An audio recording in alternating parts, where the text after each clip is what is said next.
Ce mercredi 1er février, le média Konbini a publié sur sa chaîne YouTube une interview de Natou par le journaliste David Castello Lopez. Elle s'est confiée honnêtement sur son enfance dans un internat, sur son parcours dans la police ou encore sur ses névroses. Natou, ou Nathalie Odzirojeko, est la youtubeuse française la plus suivie de la plateforme avec plus de 5 millions d'abonnés sur sa chaîne.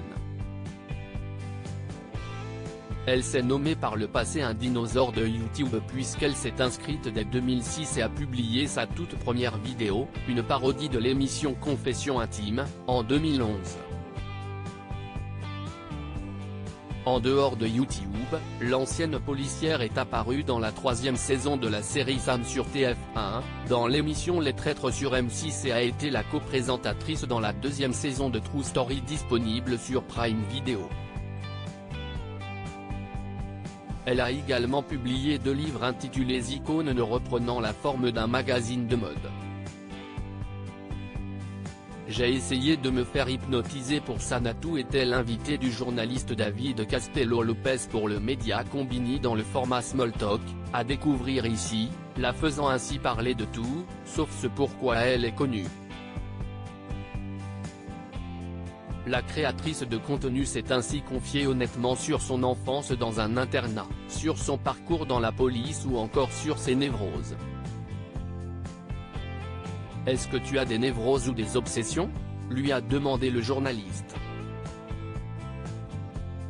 Non, je ne pense pas avoir d'obsession, ni de peur, a-t-elle répondu rapidement avant de se souvenir de quelque chose. Enfin, il y a un truc, j'ai essayé de me faire hypnotiser pour ça.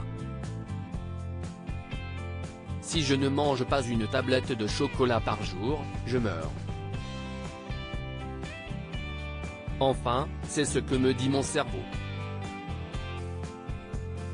La jeune femme a d'ailleurs avoué qu'elle pouvait devenir très désagréable si elle n'en mangeait pas.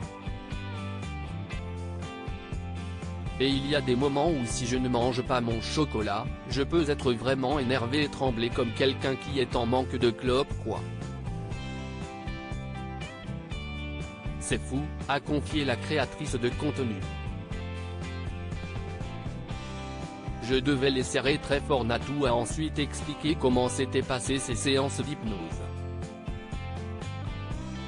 On était en train de travailler là-dessus et je devais visualiser mon estomac, serrer mon poing et imaginer que c'était mon estomac, et je devais le serrer très fort pour bloquer toutes envies de chocolat, a-t-elle raconté.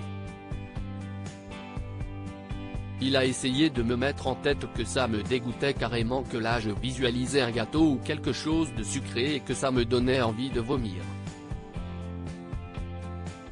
Donc, ça a marché 3 jours. Malheureusement, l'hypnose n'a pas vraiment fonctionné sur elle, à son plus grand regret.